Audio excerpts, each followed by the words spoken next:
What? I didn't even lock up. What? What I do you shot mean? without locking. Hey. Yeah, that's that bug. Blue. It's the bug if you switch while you have the fire pressed in. What the hell? Yeah, you didn't know Yeah, about it's this? balanced. No.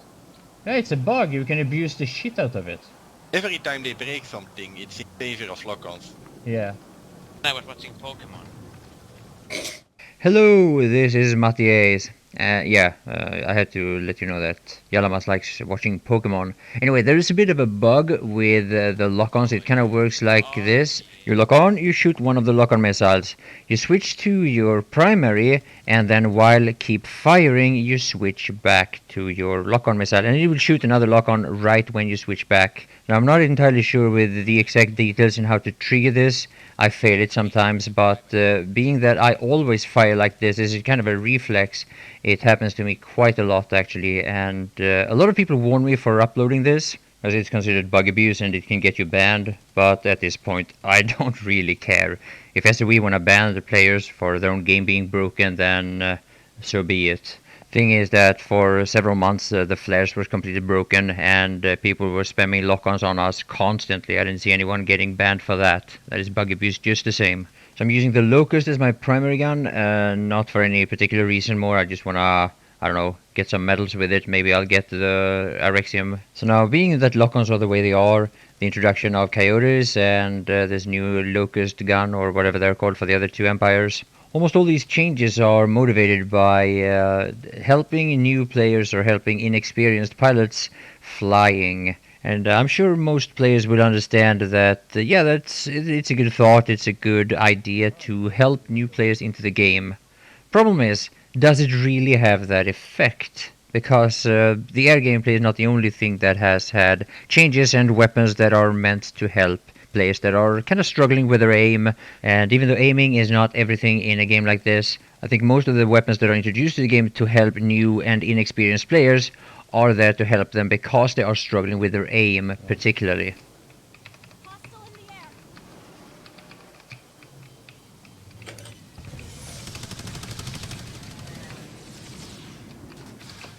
Fucking coyote missiles, really?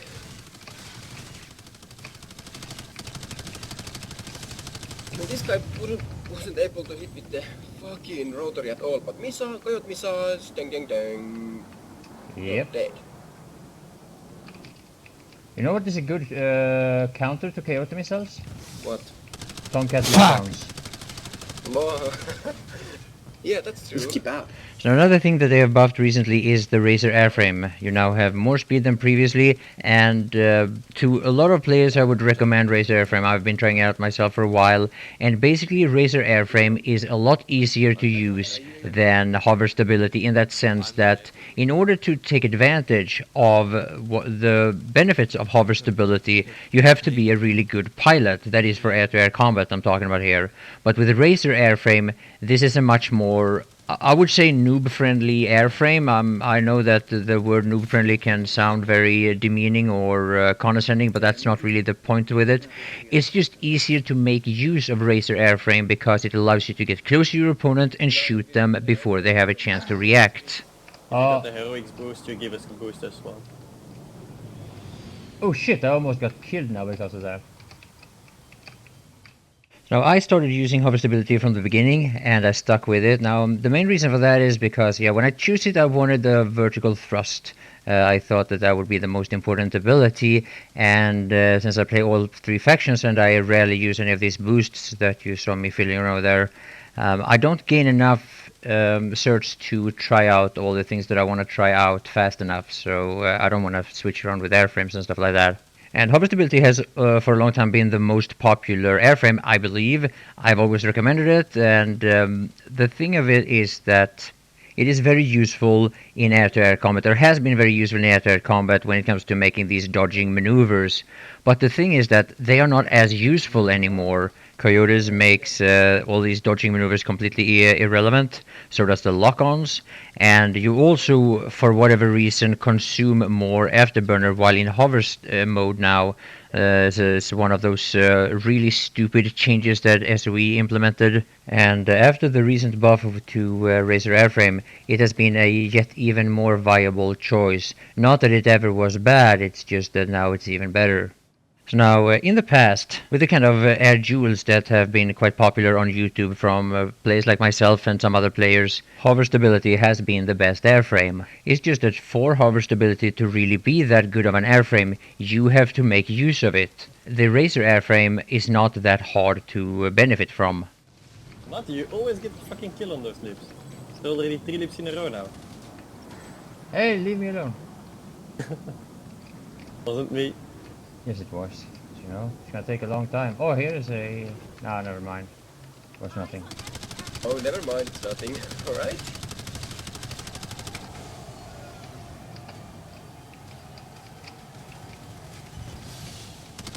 More incoming. This area is restricted. No! I was trying to block the lock armor, Matti. So now lately, as we have been hitting hard with the nerf hammer to anything that is considered skill-based in the air, and obviously the reason for that is to help new players, but I think it has to do with this psychological effect that if you die to one of the few aces, it hurts you more than all the other ways you die. Kind of reminds me of how people reacted to dying to the rocket pods back in the days, or even still actually. Players can die 100 times to a variety of different weapons, then once they die to a rocket pod, it's like, oh, it's so fucking lame, so easy mode, get some skills noob, so fucking overpowered, yada yada yada. But Planetside 2 has a lot of very easy to use weapons that are very very powerful, and this is normally motivated with helping less experienced players getting kills on more experienced players. But it seems to me that it's working the other way around. Oh, you're welcome. Come on! You were in trouble there.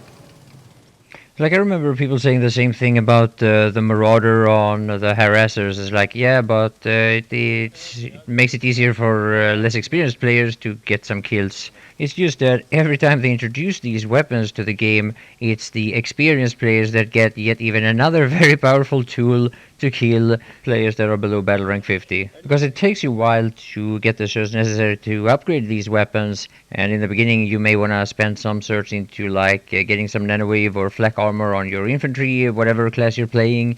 Maybe you want to have the laser dot or the forward grip or some such. That's going to cost you some certs as well.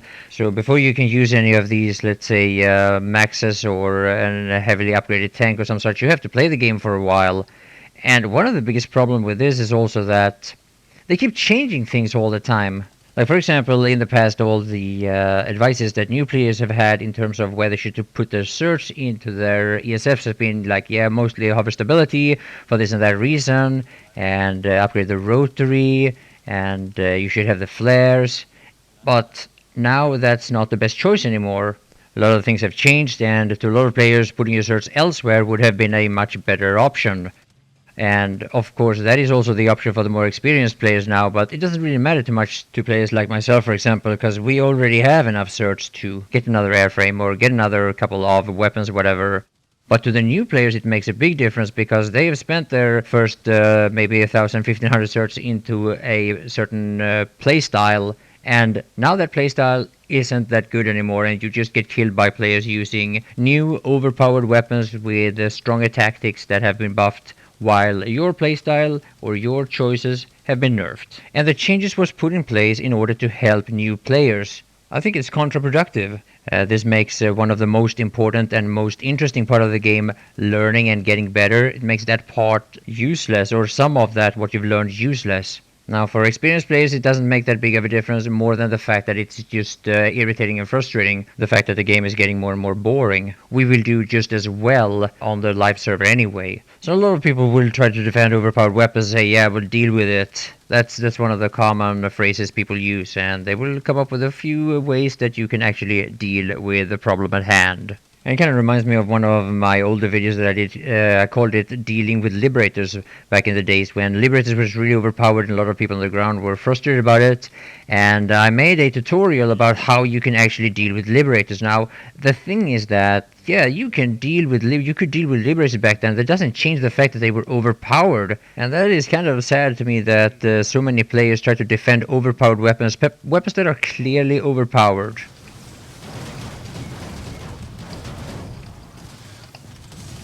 I killed Mimble with lock-ons. Are you kidding me? I was gonna say GG. Yeah. Because I mean, deal with it. That phrase. You could use that phrase to defend anything.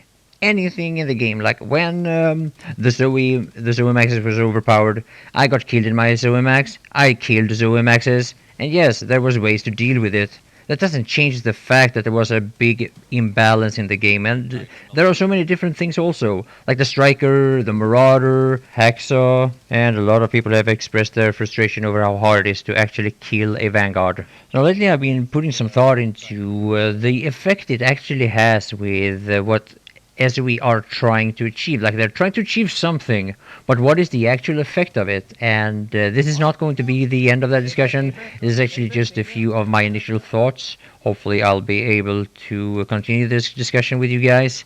And yeah, that's it for this video. Thank you all for watching, and bye for now.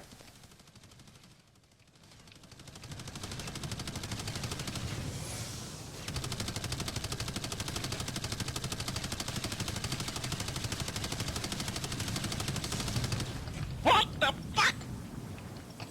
My afterburner before there's another one. Yeah, 2 jesters.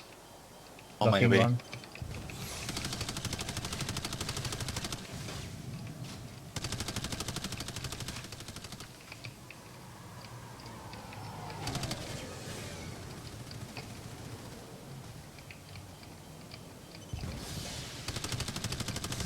What? He flared and I still locked onto him and killed him.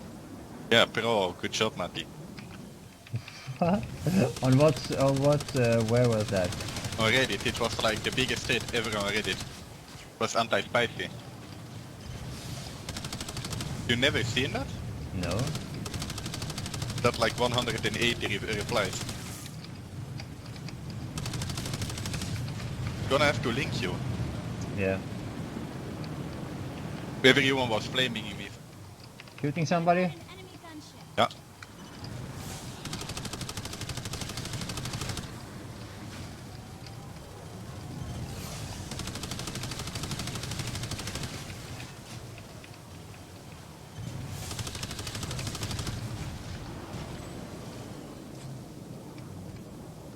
What is this?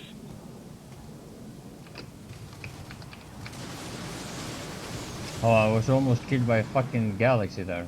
Dealing with a lip here. Alright, I'm helping you with that lip.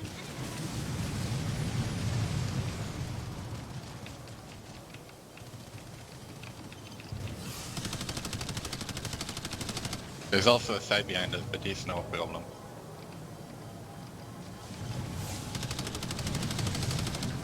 Are you kidding me? We're getting so lucky today. What do you mean today? The side now? Yeah, with kill stealing. I was helping you for fuck's sake, and there was not Do you luck. know? Most of Do the you time know you how get them. much practice it takes? Yeah, I'm learning from you, you fucker. Bitch. Hitting your master. Is it flares or fire suppressing? Is there a lot of flares? Reaction shit. Oh. Oh, there's another lip. I'm away. Hey, Chile. Hey.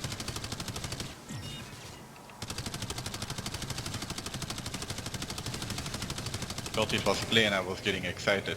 Yeah. What the fuck?